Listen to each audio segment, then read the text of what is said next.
बिस्मिल्लाहिर्रहमानिर्रहीम। आज हम लोग डिस्कस करने जा रहे हैं स्पर्मेटोजेनेसिस को। ओजेनेसिस को हम लोग डिस्कस कर चुके हैं। ओजेनेसिस को पहले मैंने इसलिए डिस्कस किया था क्योंकि वो थोड़ा सा एक मुश्किल सा प्रोसेस बच्चों को मुश्किल लगता है क्योंकि वो डिफरेंट फेजेस में कंप्लीट होता है, जबकि स्पर्मेटोजेनेसिस एक कॉन्टिन्यूस प्रोसेस है और ये मतलब प्यूबर्टी पे स्टार्ट होता है और थ्रू आउट द लाइफ चलता रहता है। तो पहले मैंने सोचा था कि स्पर्मेटोजेनेसिस में मे भी मैं वीडियो ना बनाऊँ, फिर मैंने सोचा कि मे भी कुछ बच्चे हों ऐसे जिनको मतलब इस पर भी थोड़ी बहुत प्रॉब्लम है, उनको बना ही लेते हैं, कौन सा ज़्यादा टाइम लगेगा। तो फिर इसलिए आप मैं बना रही हूँ। स्पर्मेटोजेनेसिस में बहुत इंतहाई आसान, इंतहाई सिंपल प्रोसेस है स्पर्मेटोजेनेसिस का। जो स्पर्मेटोजेनेसिस का प्रोसेस है, आपको नाम से पता चल रहा है स्पर्मेटोजेनेसिस, यानी कि इसमें किस गेमीट की बात हो रही है, इसमें बात हो रही है आपके स्पर्म की। ठीक है, स्पर्मेटोजेनेसिस।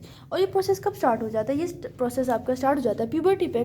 ठीक है, एक दफ़ा प्यूबर्टी पे स्टार्ट हो जाए टिल डेथ, यानी कि आपकी मतलब थ्रू आउट द लाइफ ये प्रोसेस चलता जाएगा। ठीक है, यानी कि प्यूबर्टी पे ये स्टार्ट हो रहा है और फिर वहाँ से ये चलता जा रहा है, मतलब थ्रू आउट लाइफ ये चलता जा रहा है।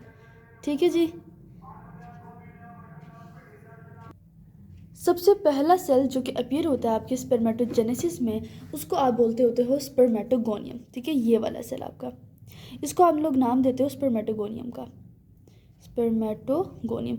अब जो ये वाला सेल होता है ना, ये डोर्मेंट रहता है आपकी फीटल और आपकी जो पोस्ट नेटल लाइफ होती है उसमें। यानी कि आपको पता है कि जो स्पर्मेटोजेनेसिस का प्रोसेस है वो प्यूबर्टी जब तक आप अटेन नहीं कर लेते हो तब तक स्टार्ट नहीं होगा। इसलिए जो स्पर्मेटोगोनियम है जो कि स्टार्टिंग से बन चुका था, मतलब कि एक बेबी के अंदर वो बन चुका था, एक मेल बेबी के अंदर बन चुका था, लेकिन उसने आगे फर्दर डिवीजन अपनी देनी स्टार्ट नहीं की थी। इस वजह से, इसलिए क्या कहते हैं कि वो अपनी फीटल लाइफ में एंड पोस्ट नेटल लाइफ में भी वो डोर्मेंट रहता है, वो इनएक्टिव रहता है आपके सेमी नर्वस ट्यूब्यूल्स में। अब जैसे ही आप प्यूबर्टी को अटेन करते हो तो आपको जो स्पर्मेटोगोनियम है, जो कि आपका आप कह लो कि डिप्लॉयड सेल है, यानी कि इट इज़ 46XY।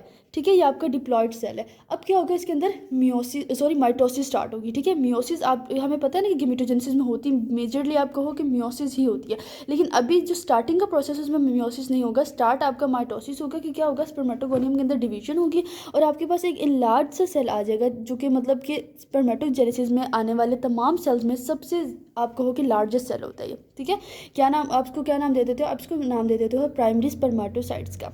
ठीक है, ये आपके पास आगे प्राइमरी स्पर्मेटोसाइट्स। ठीक है जी। अभी भी ये स्टिल, अब चूंकि आपको पता है ये माइटोसिस हुई है, कोई मियोसिस का कोई सीन नहीं हुआ, इस वजह से आपके जो क्रोमोसोम नंबर थे अभी भी क्या रहे, सेम ही रहे, यानी कि 46XY ही रहे। ठीक है जी, यहाँ तक बात क्लियर होगी, सिंपल सी बात थी। अब जी मियोसिस साहब तशरीफ़ लेके आते हैं। ठीक है, क्योंकि स्पर्मेटोजेनेसिस है तो ऑब्वियस सी बात है भाई, मियोसिस तो होनी ही होनी है क्योंकि हमें हैप्लॉइड नंबर्स ऑफ क्रोमोसोम्स चाहिए। अच्छा, अब पहली मियोसिस होगी, यानी कि आप इसको मियोसिस 1 का नाम दो, जहाँ पे आपके जो नंबर ऑफ क्रोमोसोम्स हैं वो डिवाइड होने जा रहे हैं। ठीक है, एक सेल आप बना देंगे यहाँ पे और एक सेल बना देंगे आप यहाँ पे। अब जो ये वाले दो सेल्स आपके पास बने, इनको आप क्या नाम देते हो? ये प्राइमरी स्पर्मेटोसाइट्स। इन प्राइमरी ने आगे जाके फर्दर क्या बनाए, इन्होंने आगे जाके बनाए जी सेकेंडरी स्पर्मेटोसाइट्स। ठीक है, ये आपके पास बन गए सेकेंडरी स्पर्मेटोसाइट्स। अब चूंकि आपने बोला कि मियोसिस आपने करवाई है, ठीक है, मियोसिस हुई है, इसका क्या मतलब है कि 23X सेपरेट हो गए एंड 23Y आपका सेपरेट हो चुका है। ठीक है, अब आपके पास हैप्लॉइड नंबर ऑफ क्रोमोसोम्स आ गए। ठीक है, ये आपके पास आ गए जी सेकेंडरी स्पर्मेटोसाइट्स। अब बेसिकली होता क्या है, अब आपने ये याद रखना है कि अब ये वाले सेल्स आपको इसके मुकाबले में छोटे लग रहे हैं। क्यों? क्योंकि जब आपने बोला था ना प्राइमरी स्पर्मेटोसाइट तमाम सेल्स में से सबसे लार्जेस्ट होता है सेमिनिफरस ट्यूब्यूल्स में जब स्पर्मेटोजेनेसिस हो रही होती है। तो अब जो सेकेंडरी स्पर्मेटोसाइट आपका बना है ये प्राइमरी स्पर्मेटोसाइट से, यानी कि इसका जो साइज होता है वो हाफ हो जाता है। ठीक है, अब आहिस्ता आहिस्ता जो है ना प्राइमरी स्पर्मेटोसाइट से जब आगे आप चलते जाएंगे तो आपका जो क्रोमोसोम नंबर कह रही हूँ, जो आपका सेल का साइज है ना वो क्या होता जाएगा, छोटा होता जाएगा। ठीक है जी। अच्छा, अब उसके नीचे आगे मजीद आ जाए। ठीक है, अब सेकेंडरी स्पर्मेटोसाइट जब आपके बन जाते हैं उसके बाद आपकी होने वाली है मियोसिस 2।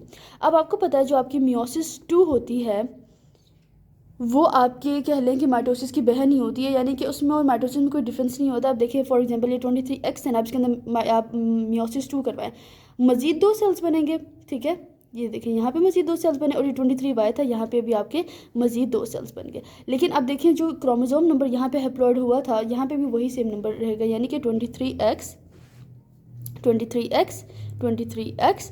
ठीक है, एंड यहाँ पे आ जाता है आपका 23Y एंड 23Y। ठीक है जी, ये आपकी होगी मियोसिस 2। अब जो ये वाले सेल्स आपके पास बने इनको आप लोग नाम देते हो जी स्पर्मेटिड्स का। ठीक है, अब ये जो स्पर्मेटिड्स आपके पास आए हैं इनका जो साइज़ है वो सेकेंडरी स्पर्मेटोसाइट से भी हाफ हो गया, यानी कि अब जैसे जैसे डिविजन्स होती जा रही हैं आपकी जो सेल का साइज़ है वो रिड्यूस होता जा रहा है। अब जी आपके पास ये बन गए स्पर्मेटिड्स। अब आप समझ लें ये एक तरह से आपके पास इमेच्योर स्पर्म्स हैं। ठीक है, यानी कि अब यही बेसिकली आगे जाके स्पर्म्स में डिफ्रेंशिएट होंगे, लेकिन आप कहें कि इमेच्योर स्पर्म्स हैं, ये वो स्पर्म्स वाला काम कर नहीं सकते। अब क्या होता है, जो लास्ट प्रोसेस आपका स्पर्मेटोजेनेसिस में वो ये है कि अब इनके अंदर ना मैच्योरेशन होगी स्पर्मेटिड्स की आपकी, ठीक है। अब ये जो मैच्योरेशन का प्रोसेस है ना, आप इसको नाम देते हो जी स्पर्मियोजेनेसिस का, ठीक है। अब ये स्पर्मियोजेनेसिस का प्रोसेस बेसिकली क्या होता है, maturation of spermatids into sperms होता है, ठीक है। अब देखिए ये जो आपकी 23X वाला था, यहाँ पे मैं स्पर्म ऐसे करके बना देती हूँ, ठीक है। अब जो ये आपके स्पर्मेटिड्स थे वो अब क्या हो गए हैं, मेच्योर हो गए हैं, वो अब प्रॉपरली डिफ्रेंशिएट हो चुके हैं स्पर्म्स के अंदर, ठीक है जी। तो अब देखिए again 23X 23X 23Y and 23Y, ठीक है जी। आपके पास ये स्पर्म्स आ गए। हैप्लॉइड नंबर की हमें क्या चाहिए था, हमने क्यों स्पर्मेटोजेनेसिस क्यों हुई, गेमेटोजेनेसिस क्यों होती है, ताकि आपके पास हैप्लॉइड नंबर ऑफ क्रोमोसोम्स आए। फिर जो आपके पास आप कह लो कि 23 मतलब X हो या चाहे Y हो, मतलब कोई भी स्पर्म अगर आपके पास हो, लेट्स सपोज 23X स्पर्म आपके पास आया है, जब वो फ्यूज़ करेगा आपके उस साइड के 23X उसके साथ, तो क्या होगा, आपके पास दोबारा से नॉर्मल नंबर्स ऑफ क्रोमोसोम्स आ जाएंगे, यानी कि अभी डॉटर सेल मैंने बना दिया, ठीक है, क्योंकि X मिलके आपके पास आके डॉटर बनाते हैं। तो देखिए हमें जो कि क्या होता है, जाइगोट कैसे बनता है कि आप कहते हो कि half number of chromosomes mother से आते हैं, half number of chromosomes father से आते हैं। तो हमें हाफ नंबर्स बनाने के लिए स्पर्मेटोजेनेसिस या ओजेनेसिस का प्रोसेस करवाना पड़ता है, इससे गुजरना पड़ता है, ताकि आपके पास दोनों तरफ से हाफ हाफ आ जाए, और जब दोनों आपस में मिलें तो फिर से आप कह लो कि एक नॉर्मल जो इंडिविजुअल के अंदर जो 46 क्रोमोसोम्स होते हैं, मतलब 46 जो ऑटोसोम्स होते हैं एंड प्लस 1 पेयर जो आपके पास सेक्स क्रोमोसोम्स होते हैं, यानी टोटल 47 जो होते हैं, वो फिर से आपके पास अटेन हो जाए, वो वाला, ठीक है। तो यहाँ पे स्पर्मेटोजेनेसिस का प्रोसेस हमारा हो जाता है कंप्लीट। अब इंशाल्लाह मिलते हैं किसी नेक्स्ट वीडियो में, तब तक के लिए अल्लाह हाफिज़, थैंक यू सो मच।